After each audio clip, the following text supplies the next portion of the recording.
শুধু দর্শক সকলকে জানাচ্ছি হ্যাপি নিউ ইয়ার 2025-এর শুভেচ্ছা জানাচ্ছি। আর 2025-এ ইটিভিতে আসছে নতুন নাটক চালাক চর। এটা রচনা করেছে সুজিত বিশ্বাস এবং পরিচালনা করেছে নাসিরউদ্দিন মাসুদ। এই নাটকটির ব্যাপারে আমি আসলে কিছুই বলতে চাই না, শুধু চরিত্রটি দেখছেন। আর এটা যেটা দেখছেন এটা আসলে আমার চরিত্রের কারণ। আসলে এই নাটকে হচ্ছে আমি আসলে একটা চোর, বুঝতে পারছি।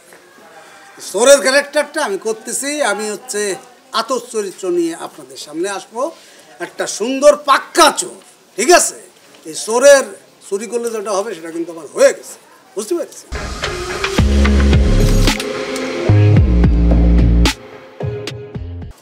সাবধান থাকবেন, আপনার বাড়ি ঘর সব কিছু সাবধানে রাখবেন। এই চোরের থেকে সবসময় দূরে থাকবেন, নাহলে কিন্তু আইলই দিয়ে পড়ে থাকলেই হবে না, তাপ করে চুরি হয়ে যাবে। চোখ রাখুন ইটিভিতে চালাক চর। Bye bye.